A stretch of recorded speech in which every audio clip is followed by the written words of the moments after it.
What would you do if an 8-year-old child stood up to expose a system built to silence him?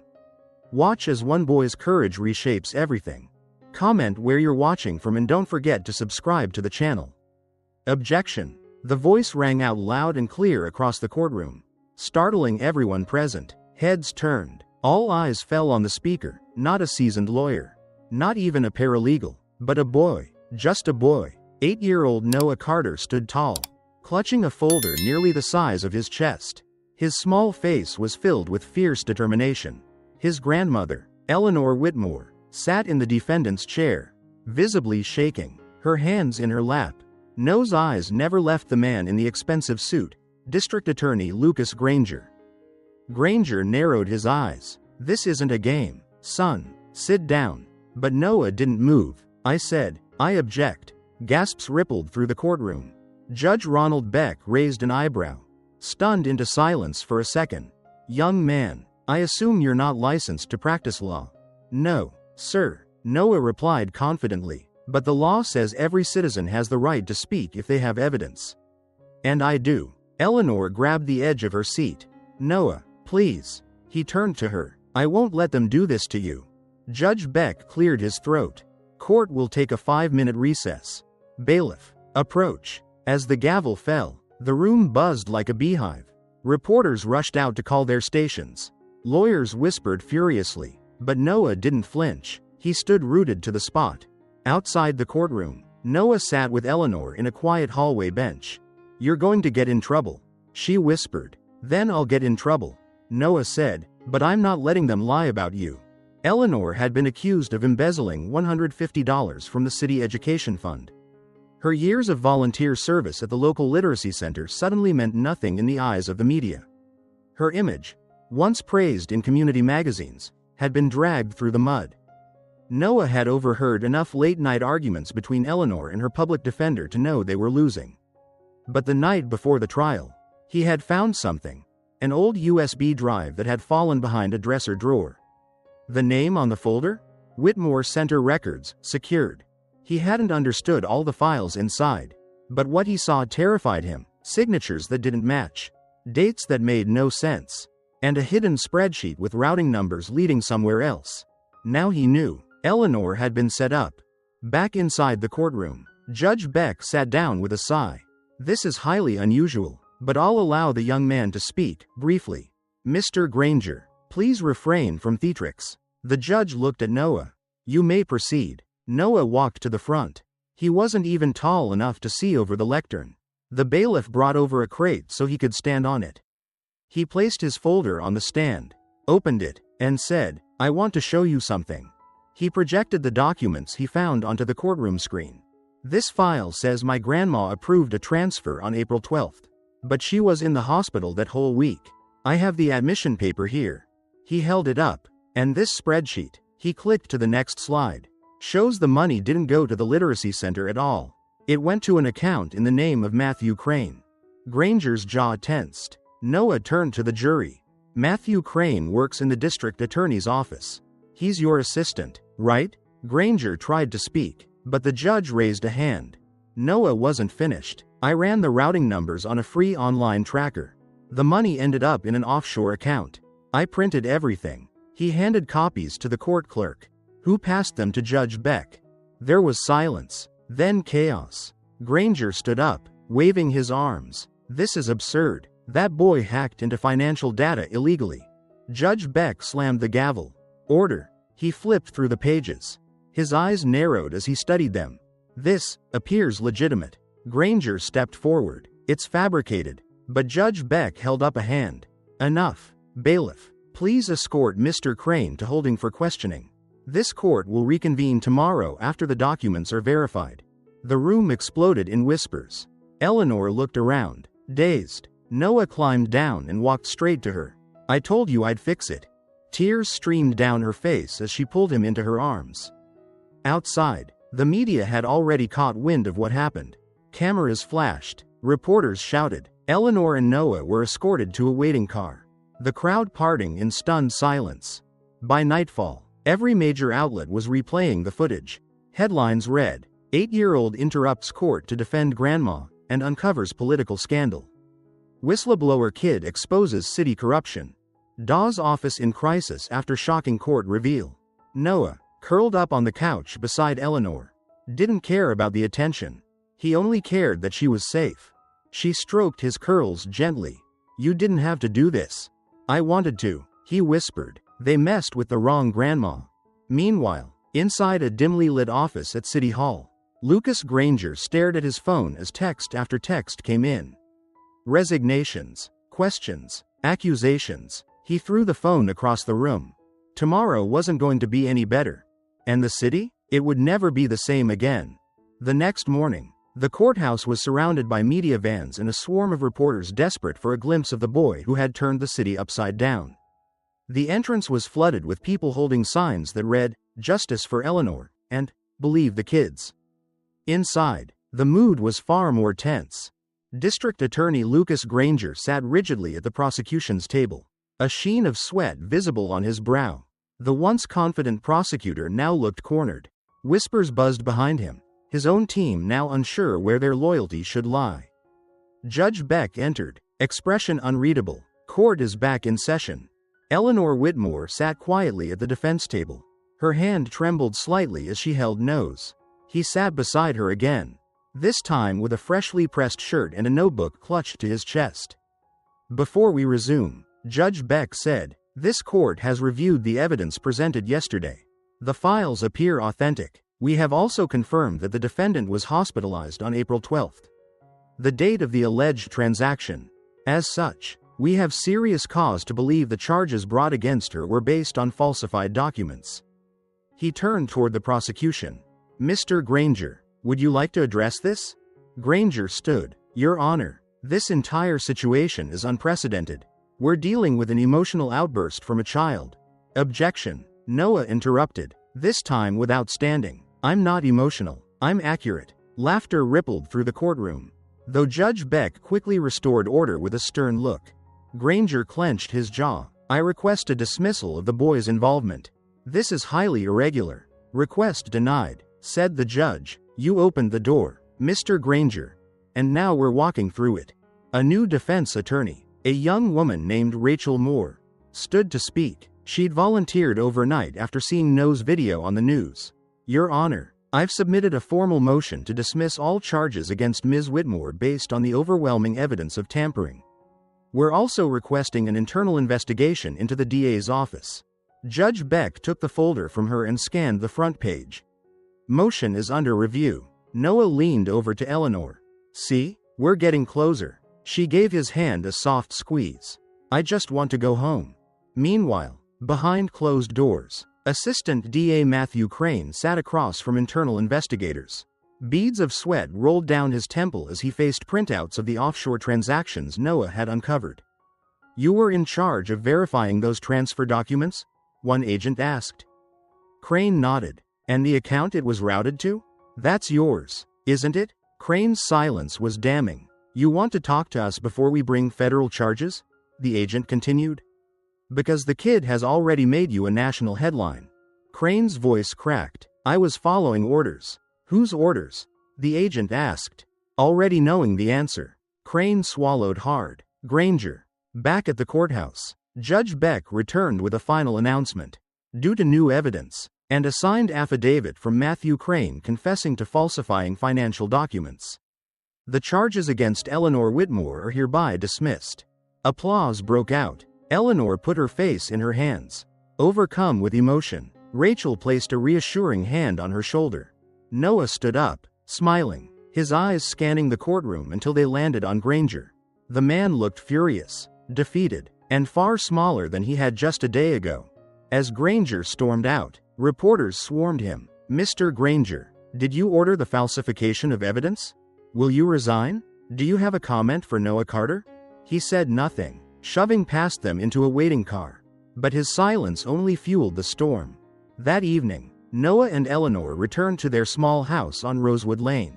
The neighborhood came alive, neighbors coming out to greet them with applause and hugs. Someone had strung a banner across the street that read, "Welcome home, Eleanor." Inside, the phone rang nonstop, calls from news agencies, schools offering scholarships for Noah, even invitations to speak on national TV. Eleanor sat down in her favorite chair. I don't want any more attention. I just want to read my books and make pancakes on Sundays. Noah laughed. I'll still make the pancakes. They sat together in silence for a while, until Eleanor spoke again. You know, you could be a lawyer one day. I don't know, Noah said, thinking. I just wanted to tell the truth. That's all. She smiled. And sometimes, that's all it takes to change everything. Later that night, Rachel Moore dropped by with a gift, Noah's name on a framed certificate of courage. Signed by the State Bar Association. I've never seen anything like you in my career, she told him. If you ever want to intern at my firm someday. The door's wide open. Noah took the frame and looked at it closely. Can I bring snacks? Rachel laughed. Bring all the snacks you want. As she left, Eleanor stood behind him at the door. You've made a lot of people proud. But not everyone was proud. Across town, in a luxury high-rise, Granger watched the evening news. His face was pale as he saw drone footage of protesters outside City Hall. His name was on every chyron, every tweet, every article. Public pressure mounts for Granger's arrest. Boy hero inspires citywide protest. His phone buzzed again. City Council. Emergency session to remove DA. He smashed the phone against the table. But it was too late. The wave had already begun. And there was no stopping it. The fallout from the courtroom bombshell was swift and relentless. The very next morning, Lucas Granger's face was splashed across every major news outlet. Headlines screamed, DA under fire for framing innocent woman, and 12-year-old boy exposes corruption in courtroom drama. The public had chosen its hero, and it wasn't the man in the expensive suit. At City Hall, council members held an emergency session. In just under 3 hours, Lucas Granger was officially suspended pending investigation. By sundown, he was escorted out of the district attorney's office, his nameplate stripped from the door. But for Noah Carter and Eleanor Whitmore, things were just beginning. Despite the media frenzy, Eleanor refused all interview requests.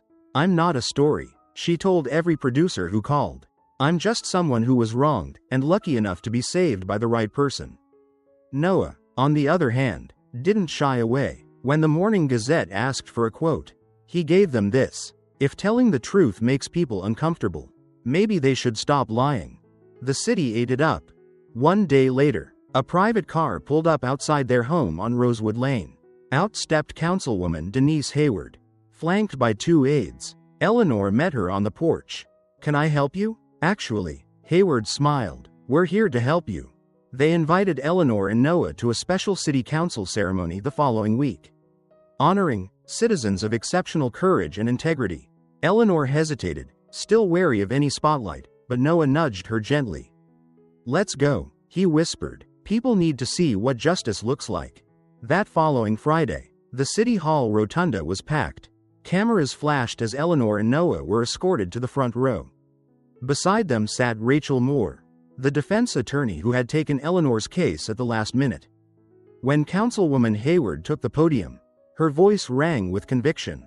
Today, we honor 2 people who reminded this city, and this nation, that integrity doesn't come from power or position. It comes from truth, and from bravery, and sometimes, from a 12-year-old boy with a notebook. Applause thundered. Noah was called to the stage. He looked nervous, but Rachel gave him a reassuring nod. He stepped up to the microphone, his voice steady. My name is Noah Carter. I'm just a kid. I like puzzles, detective shows, and maple syrup on everything. But when I saw someone hurting the only person who's ever stood by me, I knew I had to speak up. Because if I didn't, who would? Another round of applause. He looked directly at the mayor and council members. You all have more power than me. So use it. Fix the system. Make sure no one else ends up where Ms. Whitmore did, alone. Accused, and nearly forgotten. The room stood in ovation.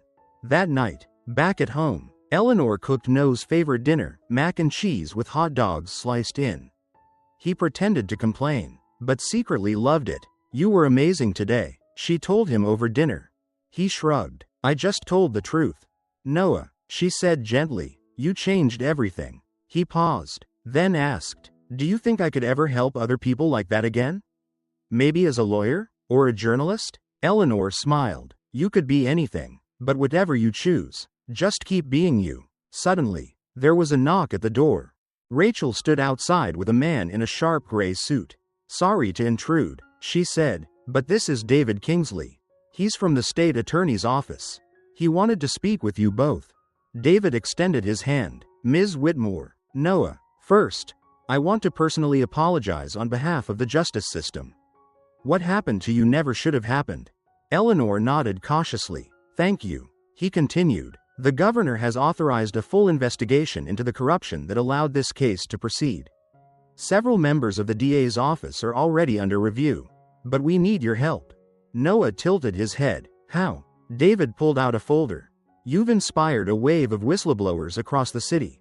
One of them claims to have seen documents tying Granger to a list of wrongful convictions, cases built on forged evidence, coerced testimony, even bribes. But we need someone to go through the patterns.